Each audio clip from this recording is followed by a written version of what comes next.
জাহাঙ্গীরনগর বিশ্ববিদ্যালয়। এই জাহাঙ্গীরনগর বিশ্ববিদ্যালয় নিয়ে শত শত শিক্ষার্থীদের শত শত স্বপ্ন এবং জল্পনা কল্পনা থাকে এবং এই বিশ্ববিদ্যালয় কিন্তু অবশেষে সার্কুলার প্রকাশ হয়ে গিয়েছে, অর্থাৎ 2025-26 সেশনের যে সার্কুলার সেটা ইতোমধ্যে প্রকাশ হয়ে গিয়েছে এবং আমাদেরকে এখন থেকেই প্রিপারেশন নেওয়া খুব জোরালোভাবে শুরু করতে হবে। কারণ সার্কুলার প্রকাশ কিন্তু যে কোনো অ্যাডমিশন টেস্টের শেষ বা ফাইনাল যে বেল সেটা দিয়ে দেওয়া। সো সর্বশেষ ঘন্টাটা বেজে গিয়েছে জাহাঙ্গীরনগর বিশ্ববিদ্যালয় এবং এখন থেকে তোমাকে প্রিপারেশন শুরু করতে হবে। তবে প্রিপারেশন শুরু করার আগে আমাদেরকে এই সার্কুলারটা ভালো করে বুঝতে হবে। আমি অনেক বেশি প্রিপারেশন নিয়ে অ্যাপ্লাই করার আগের দিন যদি দেখি আমার জিপিএ ম্যাচ করছে না, তখন কিন্তু অনেক বড় সমস্যা। সো আজ আমরা এই সার্কুলারটা অ্যানালাইসিস করব, ব্রেকডাউন করব সার্কুলার প্রত্যেকটি পার্টকে এবং আমরা বের করে দেখব যে কোথায় কি কি চেঞ্জ এসেছে গত বছরের তুলনায় এবং তোমার জিপিএ কিংবা যত ধরনের প্রশ্ন তোমার মনে খেলতে পারে সব প্রশ্নের উত্তর পেয়ে যাবে এই সম্পূর্ণ ভিডিওটাতে। তাহলে চলো শুরু করা যাক। সার্কুলার প্রথমেই যদি আমরা দেখি যে আমাদেরকে প্রথমে দেখতে হবে যে আমাদের অ্যাপ্লাইটা আসলে কবে থেকে শুরু হচ্ছে। আমরা যদি অ্যাপ্লাই ডেটটা দেখি যে আমাদের অ্যাপ্লাই ডেট শুরু হবে 23শে নভেম্বর থেকে এবং সেই অ্যাপ্লাইটা চলবে ডিসেম্বর মাসের 7 তারিখ পর্যন্ত। সো মোটামুটি ভালো একটা সময়। এবং এই অ্যাপ্লাইয়ের ক্ষেত্রে যেটা হয়, আমরা ভুল করি যে অ্যাপ্লাইতে একবারে সবার প্রথমেই করতে হবে, নট নেসেসারি। তুমি 23শে নভেম্বর শুরু হচ্ছে, 24, 25, 26, 27 তারিখও তুমি অ্যাপ্লাই করতে পারবে। সো 23 নভেম্বর থেকে মূলত জাহাঙ্গীরনগর বিশ্ববিদ্যালয়ের এ বছরের অ্যাডমিশন টেস্টের অ্যাপ্লাই শুরু হচ্ছে এবং চলবে 7 ডিসেম্বর পর্যন্ত।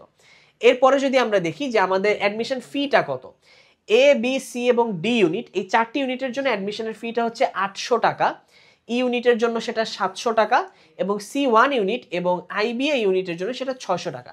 অর্থাৎ অ্যাডমিশন টেস্টের ফিটাও কিছুটা ভ্যারি করছে ইউনিট ওয়াইজ। এরপরে সবচেয়ে বড় যেই পার্ট, অর্থাৎ আমাদের জিপিএ কিংবা এইচএসসির লেটার গ্রেডগুলো, সেগুলো নিয়ে আলোচনা করা যাক।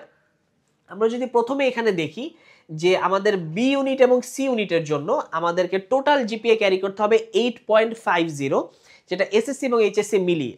তবে এখানে একটি ছোট্ট টুইস্ট আছে। টুইস্টটা হচ্ছে তোমাকে এসএসসি এবং এইচএসসিতে পৃথকভাবে 3.50 ক্যারি করতে হবে এবং এই যেই রিকোয়ারমেন্টটা, এই রিকোয়ারমেন্টটা সায়েন্সের স্টুডেন্টদের জন্য। অর্থাৎ তুমি যদি বি ইউনিট এবং সি ইউনিটে পরীক্ষা দিতে চাও এবং তুমি যদি সায়েন্স থেকে হও, তোমাকে টোটাল জিপিএ 8.50 ক্যারি করতে হবে এবং এসএসসি এবং এইচএসসিতে ন্যূনতম 3.50 থাকতে হবে। আর যদি তুমি হিউম্যানিটিস বা বিজনেস স্টাডিজের হয়ে থাকো, তাহলে তোমাকে টোটাল 7.50 ক্যারি করলেই চলছে, কিন্তু এক্ষেত্রেও তোমাকে এসএসসি এবং এইচএসসিতে 3.50 পৃথকভাবে থাকতে হবে। এরপর আমরা দেখি C1 ইউনিট। এখানে তুমি কিছুটা ছাড় পাচ্ছ, অর্থাৎ টোটাল জিপিএ 7.50 থাকলেই হবে এবং পৃথকভাবে 3.50 এসএসসি এবং এইচএসসিতে আলাদাভাবে থাকতে হবে। সেটা তুমি বিজ্ঞান, মানবিক কিংবা ব্যবসা শিক্ষা যে শাখারই হও না কেন। এরপর আমরা দেখি বিজনেস ফ্যাকাল্টি বা ই ইউনিট। এই ই ইউনিটের ক্ষেত্রে যদি দেখি আমরা, তাহলে দেখা যাচ্ছে যে মূলত তোমাকে টোটাল 8 পেতে হবে এসএসসি এবং এইচএসসি মিলিয়ে এবং তোমাকে এসএসসিতে অর্থাৎ মাধ্যমিকে তোমাকে ন্যূনতম 4.00 পেতে হবে জিপিএ এবং এইচএসসিতে ন্যূনতম 3.50 পেতে হবে। সো এই ক্ষেত্রে এসএসসির মার্কস ব্যারিয়ারটা কিন্তু একটু হাই, অর্থাৎ এসএসসিতে জিপিএ 4 থাকতে হবে এবং এইচএসসিতে জিপিএ 3.50 থাকতে হবে এবং দুটো মিলিয়ে তোমাকে জিপিএ 8 ক্যারি করতে হবে যদি তুমি বিজনেস ফ্যাকাল্টিতে পরীক্ষা দিতে চাও, সায়েন্স থেকে, হিউম্যানিটিস থেকে কিংবা বিজনেস স্টাডিজ থেকে। এরপরে আসে আইবিএ জেইউ, অর্থাৎ জাহাঙ্গীরনগর ইউনিভার্সিটি আইবিএ ফ্যাকাল্টি। এখানে তোমাকে ন্যূনতম বিজ্ঞান শাখার জন্য টোটাল জিপিএ 8 ক্যারি করতে হবে, যেখানে তোমাকে পৃথকভাবে জিপিএ 3.75 ক্যারি করতে হবে এসএসসি এবং এইচএসসি মিলিয়ে। আর যদি তুমি মানবিক বা ব্যবসা শিক্ষা হয়ে থাকো, তাহলে তোমাকে টোটাল জিপিএ 7.50 ক্যারি করতে হবে এবং এক্ষেত্রে এসএসসি এবং এইচএসসিতে পৃথকভাবে 3.50 ক্যারি করলেই চলছে। সো এটা গেল আমাদের মূলত এখন পর্যন্ত আমাদের বাংলা মিডিয়ামের যেই লেটার গ্রেড এবং আমাদের যেই জিপিএটা। যদি তুমি ইংলিশ মিডিয়াম থেকে হয়ে থাকো, তাহলে এখানে দেখতেই পাচ্ছ তোমাকে প্রত্যেকটিতে মিনিমাম ন্যূনতম বি গ্রেড থাকতে হবে যে ইউনিটে পরীক্ষা দিতে চাও না কেন। সো এটা হচ্ছে ইংলিশ মিডিয়ামের জন্য। এবার আমরা চলে যাই আমাদের মূল লক্ষ্য, অর্থাৎ মূল একটি পার্ট, সেটা হচ্ছে আমাদের প্রতিটি ইউনিটের আন্ডারে সাবজেক্টগুলোতে কি কি আলাদা সাবজেক্টিভ রিকোয়ারমেন্টস রয়েছে। আমি যদি সাবজেক্টিভ রিকোয়ারমেন্ট দেখি, গত বছরের চেয়ে এই বছর খুব একটা পার্থক্য আসেনি, কিন্তু একটি জায়গায় অনেক বড় একটা পার্থক্য এসেছে, যেটা তোমাদের অনেকের জন্য স্বস্তির একটা ব্যাপার। সো ভিডিওটা শেষ পর্যন্ত দেখো, আশা করি তুমি কিছুটা হলেও খুশি হতে পারবে। মূলত বি ইউনিটের দিকে যদি আমরা তাকাই, সমাজবিজ্ঞান অনুষদ, এখানে তোমাকে যদি অর্থনীতি পেতে চাই কিংবা ভূগোল, পরিবেশ, সরকার, রাজনীতি, আমাকে ইংরেজিতে ন্যূনতম A- থাকতে হবে এটা হচ্ছে তোমার মূলত পরীক্ষা দিতে বসার আগে, অর্থাৎ তুমি তো অ্যাপ্লাই করার জন্য যে তোমার লেটার গ্রেড দরকার, অর্থাৎ তোমার যে জিপিএ দরকার সেটা তোমার হয়ে গিয়েছে, অর্থাৎ এখানে তুমি 8 অথবা 7.50 যেটা দরকার সেটা তুমি কমপ্লিট করেছো। এখন তুমি পরীক্ষাতে বসবে, যে পরীক্ষাতে বসার পরে তোমাকে কয়েকটা জিনিস কনসিডারে রাখতে হবে। সেটা হচ্ছে যদি তুমি অর্থনীতি পেতে চাও তোমাকে এই রিকোয়ারমেন্টটা ফিল আপ করতে হবে, ইংরেজিতে A- এবং ম্যাথ, স্ট্যাটিস্টিক্স অথবা অ্যাকাউন্টিং এগুলোতে A- করে থাকতে হবে। তারপর যদি তুমি ভূগোল, পরিবেশ, সরকার, রাজনীতি কিংবা নৃবিজ্ঞান বাকি সাবজেক্টগুলো পেতে চাও তাহলে তোমাকে ইংরেজি ও বাংলাতে ন্যূনতম A- থাকা লাগবে। আর যদি তুমি নগর অঞ্চল পরিকল্পনা অর্থাৎ ইউআরপি পেতে চাও তোমাকে এ থাকতে হবে ইংরেজি ও গণিতে ন্যূনতম।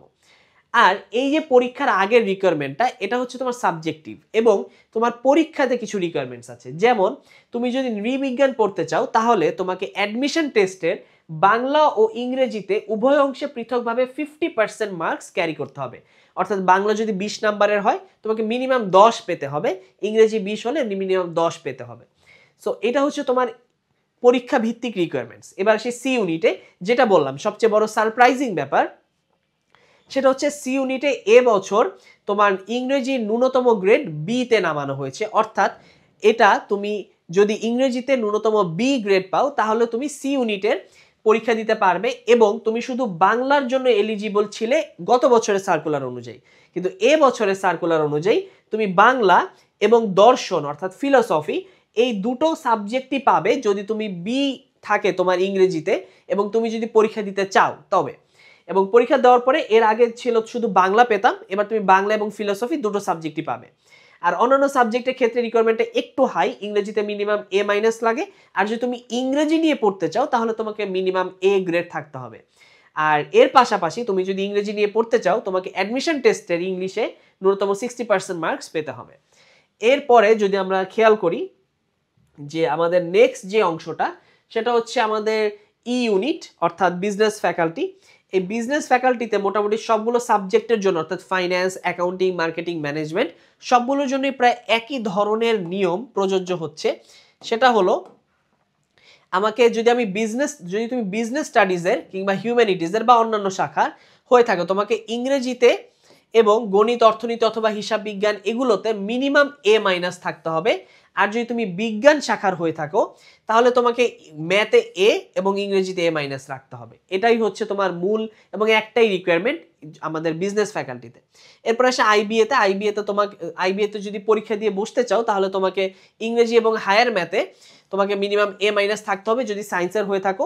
আর যদি তুমি বিজনেস বা হিউম্যানিটিজের হয়ে থাকো তোমাকে ইংরেজি ও অ্যাকাউন্টিং অথবা অর্থনীতি এগুলোতে মিনিমাম A- থাকতে হবে। অর্থাৎ A- একটা বেসিক গ্রেড বলতে পারো তোমার যদি তুমি হিউম্যানিটিজ বা বিজনেস স্টাডিজের হয়ে থাকো যদি তুমি আইবিএতে পরীক্ষা দিতে চাও। সো এই হচ্ছে এখন পর্যন্ত আমাদের লেটার গ্রেড রিলেটেড যত ধরনের প্রবলেম ছিল সেগুলো।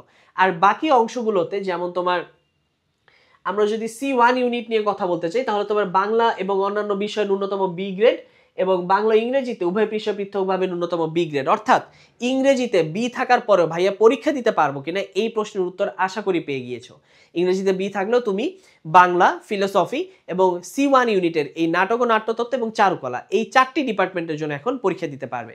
আর অন্যান্য দিকে যদি তাকাই তোমার সার্কুলারের বাকি অংশ মোটামুটি সিমিলারই রয়েছে। আমরা যদি একটু মার্কস ডিস্ট্রিবিউশনটা দেখি যে আমাদের বি ইউনিটের গত বছরের মতোই মার্কসটা রয়েছে যে বাংলা ইংরেজি 20-20 করে, সাধারণ গণিতে 20, সাধারণ জ্ঞানে 15 এবং আইকিউতে 5 মার্ক। এবং সি ইউনিটের ক্ষেত্রে যদি দেখি একই রয়েছে, বাংলায় 20, ইংরেজিতে 20, সাধারণ জ্ঞান ও বিভাগ সংশ্লিষ্ট বিষয়গুলোতে 40 মার্ক। এবং C1 ইউনিটে তোমার বাংলায় 10, ইংরেজিতে 10, সাধারণ জ্ঞানে 20 এবং বিভাগ সংশ্লিষ্ট বিষয়ে 40 মার্ক। আর ই ইউনিট অর্থাৎ বিজনেস ফ্যাকাল্টিতে সেম, যারা ব্যবসায় শিক্ষা শাখা থেকে পরীক্ষা দিবে তোমাদের জন্য বাংলায় 20, ইংরেজিতে 20, হিসাব বিজ্ঞানে 20 এবং ব্যবস্থাপনায় 20। আর যারা বিজ্ঞান বা মানবিক থেকে দিবে তোমাদের জন্য বাংলা ইংরেজি 20-20 করে, গণিতে অ্যানালিটিক্যালে 20 এবং বিজনেস স্টাডিজ রিলেটেড জিকেতে 20 মার্ক। অর্থাৎ সবগুলো 20 মার্ক করে করে ডিভাইড হচ্ছে বিজনেস ফ্যাকাল্টিতে। আর যদি আইবিএতে পরীক্ষা দিতে চাও এখানে বাংলায় 5 মার্ক, ইংলিশে 30 মার্ক, ম্যাথমেটিক্যাল অ্যান্ড অ্যাপটিটিউডে 30 মার্ক এবং সাম্প্রতিক ও বিশ্লেষণমূলক প্রশ্নগুলোতে 15 মার্ক এসে থাকে। সো বলা যায় মার্কস ডিস্ট্রিবিউশন অনেকটাই সিমিলার রয়েছে। আমাদের ভর্তি পরীক্ষার নিয়মের কথা যদি বলি, প্রায় একই রয়েছে। তোমার প্রতিটি ইউনিটে 80 নম্বরের ভর্তি পরীক্ষা হবে, যেখানে তুমি পাবে 55 মিনিট এবং 5 মিনিট সময় পাবে ওএমআর ফিল আপের জন্য। প্রত্যেকটি ইউনিটেই তোমার নেগেটিভ মার্কিং 0.20 করেই রয়েছে গত বছরের মতো। এবং আমরা যদি বলি যে পাস নম্বর, যেটা আমাদের এমসিকিউতে ইন টোটাল পাস হয়, পাস মার্কটা বা পাস ব্যারিয়ারটা তোমার কিছুটা বেড়ে গিয়েছে। এবং পাস ব্যারিয়ার বাড়ার পেছনের রিজন যদি বলি, তোমার ফিল্টারিং প্রসেসটা আরেকটু কঠিন হয়ে গেল। এই একটি জায়গায় এবার যাবি অন্যান্য বারের চেয়ে অনেকটা স্ট্রিক্ট বলা যায়। তোমার গত বছর যেখানে আমাদের পাস মার্কস ছিল 35%, সেখানে এ বছরের পাস মার্কসটা হচ্ছে 45%, অর্থাৎ 80-র মাঝে তোমাকে ন্যূনতম 36 পেতে হবে যদি তুমি পাস করে সামনে আগাতে চাও। অর্থাৎ তোমাকে পাস যদি তুমি না করো তাহলে কিন্তু তোমার খাতার বাকি অংশ আর দেখা হবে না। সো তোমাকে পাস করতে হবে, 36 পেতে হবে, যে ইউনিটে পরীক্ষা দাও না কেন 80-তে ন্যূনতম 36 পেতে হবে এইবার থেকে জাহাঙ্গীরনগর বিশ্ববিদ্যালয়। এরপর যদি আমরা দেখি বাকি প্রত্যেকটি বিষয় অলমোস্ট সিমিলারই রয়েছে। সো সার্কুলার প্রকাশ হয়ে গিয়েছে, পাস মার্কসটা কিছুটা বেড়েছে, ইংরেজির বি গ্রেড থাকার কারণে সাবজেক্ট পাওয়ার যেই রেশিওটা ছিল সেটাও কিছুটা বেরিয়েছে। অর্থাৎ আগে শুধু বাংলার জন্য এলিজিবল ছিলাম, এখন কিন্তু ফিলোসফি অ্যাড হয়ে গেল। সো আমরা বলবো এবার জাহাঙ্গীরনগর বিশ্ববিদ্যালয়ে ভর্তি পরীক্ষা কম্পিটিটিভ হবে, এটাই স্বাভাবিক, এবং গত বছরের তুলনায় হয়তো আরেকটু বেশি কম্পিটিটিভ হবে, কারণ পাস ব্যারিয়ার বেড়ে গিয়েছে। সো তোমাদের সবার জন্য শুভকামনা থাকলো, এবং তোমাদের সবারকে অনুরোধ থাকলো আজ থেকেই পড়াশোনা শুরু করে দাও। জাহাঙ্গীরনগর বিশ্ববিদ্যালয়ের 55তম আবর্তন হিসেবে খুব শীঘ্রই তোমাদের পদাচরণ ঘটতে চলেছে। সো তোমাদের সবার জন্য অনেক অনেক দোয়া এবং শুভকামনা রইল।